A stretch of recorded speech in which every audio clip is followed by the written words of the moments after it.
name is AQILA, so I will explain the introduction. Okay, the Worldwide Fund for Nature Malaysia, or we call as WWF Malaysia, was established as a national conservation trust on 13th January 1972. These organizations are also known as Tabung Alam Malaysia because they are governed by a board of trustees. WWF Malaysia early work focused on scientific research on imported wildlife and native lands. Then WWF striving to promote harmony between humans and nature for 4 decades. The organization has so far undertaken more than 90 projects covering a wide range of environmental protection and nature conservation work in Malaysia. WWF mission is to stop the desecration of the planet nature, environment and hereafter where the world live in harmony with nature by preserving the world's biodiversity. Ensuring that the use of renewable natural resources can be done in sustainable manners, increase the reduction of pollution and uneconomical consumption. Assalamualaikum warahmatullahi wabarakatuh. My name is SYAMIRAH binti ZAMANI. So I want to present about the activity Worldwide Fund make. There are 5 activities. Firstly is they campaign without plastic bag. Has conduct this campaign every Wednesday. The purpose of the campaign is done to protect the public environment and the environment so as not to aggravate the impact on human and animals. WWF is working with the Ministry of Domestic Trade, Cooperative and Consumer RIMS to conduct this campaign. This activity can help people work together to combat the use of the plastic bag. The secondly activity is World Environment Day. World Environment Day is celebrated on June 5 every year since 1972 with a variety of themes as well as being hosted in different urban areas. An example that WWF has done through this campaign is recycling can save forests. This is because to produce 1 ton of paper, as many as 73 had to be cut down. The WWF is taking over the conservation of the world forest. The forest program of the WWF began in the Posco region. The thirdly activity is Earth Hour. This Earth Hour activity is an annual event organized by the WWF World Nature Fund. It was celebrated on the last Saturday in March, which wanted home and office to turn off unused light and unused electrical appliances for a period of 1 hour.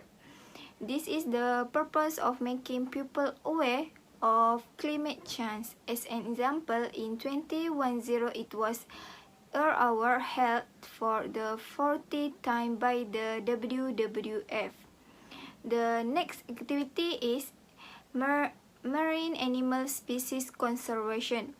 The WWF in the activity is to ensure that population of qualified animals such as turtle and fish are protected. In the 1916, the Worldwide Fund was brought to GHANI for global sea turtle breeding. Through this program, can promote to community-based tourism among local and international members of WWF by providing resources for turtle watching. The lastly activity is Worldwide Fund in the Russia. Forestry, marine and climate initiative are the most major WWF program in Russia. The goal of the initiative is to protect biodiversity in Russia forest area.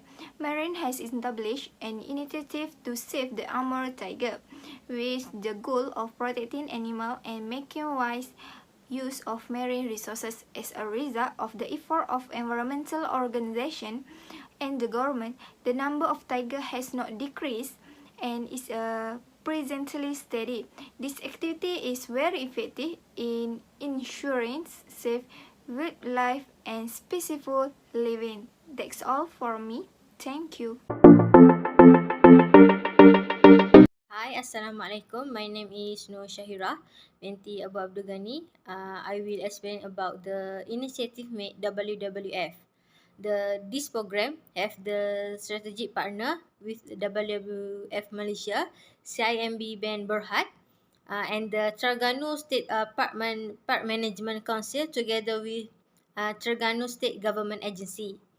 This program held for 2 days. It took place in the grounds of the Tourism Information Centre, Kampung Mangkok.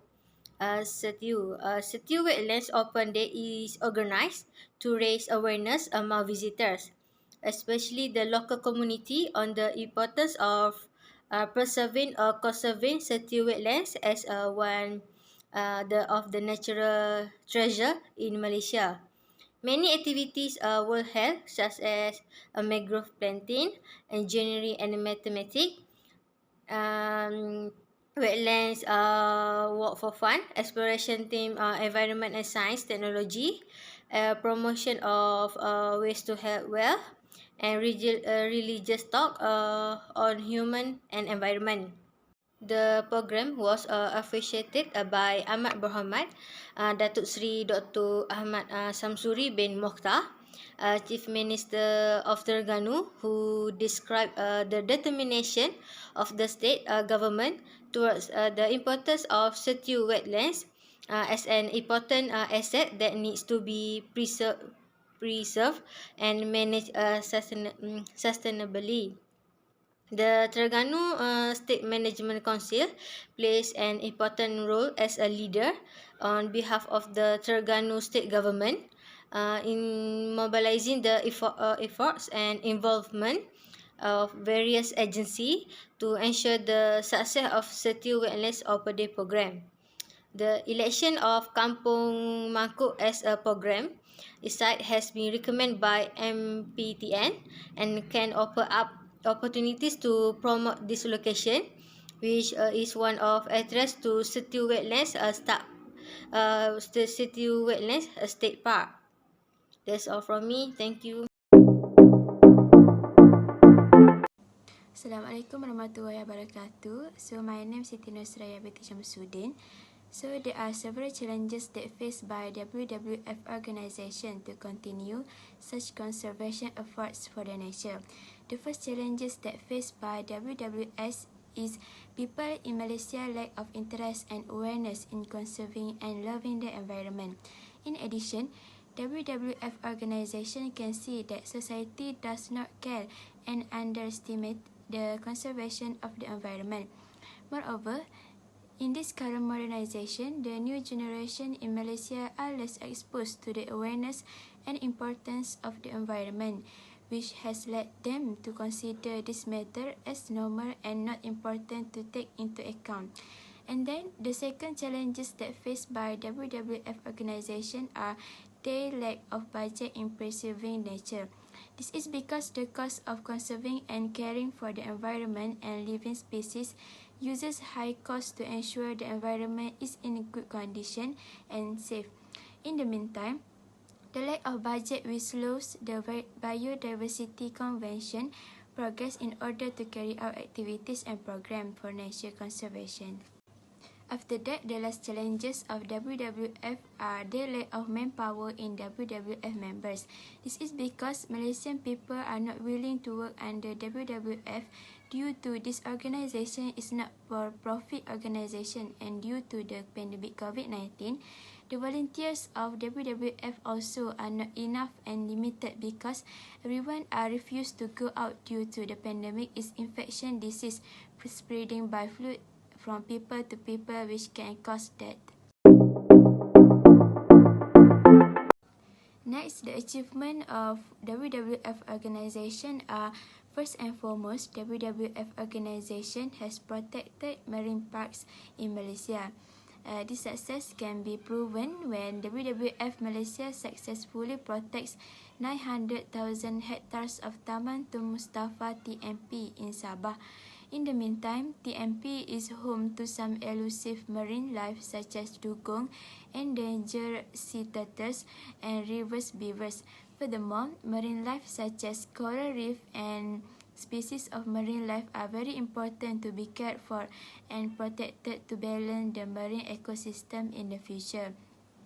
Next, the second achievement of WWF activities are they have been successful in reforestation of endangered lands. This can be seen that WWF has implemented a forest rehabilitation project in Bukit Pitang Forest Reserve in Sabah for 10 years in collaboration with the Sabah Forestry Department, which has made life easier for orang-utans where they use newly planted trees as their food resource and shelter. Besides, the result of the monitoring have saved some wildlife from active traps and prohibit the use and trade of turtle eggs and prevent turtles hunting at sea throughout the country.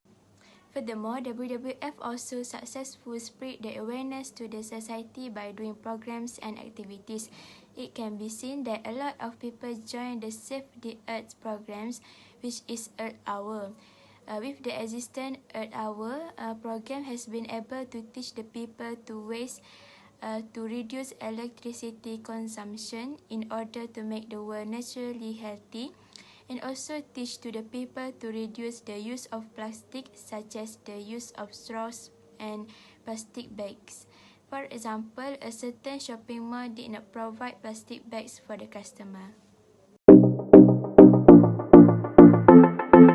Firstly, WWF Malaysia should integrate spatial planning to identify forest area for legal protection and to ensure forest blocks are contiguous and connected and representative forest type are conserved. They also advocate for policies and incentive from the federal government to reduce the drivers of deforestation and keep forests resilient to protect ecosystem service. Then, WWF Malaysia has to strengthen the resilience of the marine ecosystem and coastal communities at priority sites such as climate action plans, reduce sand erosions and coral rehabilitation. Then they also have to advocate for marine biodiversity conservation to be mainstream in spatial and sectoral policies and plans. Lastly, WWF must be responsible with advocate for the formation of wildlife crime unit, strengthening of wildlife conservation policies, strengthening and severe enforcement of wildlife protection legislation. Thank you. As conclusion, WWF Malaysia has been involved in policy and advocacy activities for almost 40 years. They have implemented a variety of effective approach and partnerships to promote policies, plan, program, and legislation that integrate environmental concerns for sustainable development. This also include engaging with various ministry and government departments at the federal, state, and local levels. One of the most important elements in environmental conservation is probably also one of the most often neglected: education. People have the power to protect or destroy the environment depending on how they choose to live their life. So WWF Malaysia's work involve a wide range of stakeholders and is able to integrate wildlife conservation and ecology system with sustainable development in climate friendly manner. The main goal of their work is for long-term and sustainable impact on the country through careful management of key habitats, forests, seas, coastal and freshwater environment.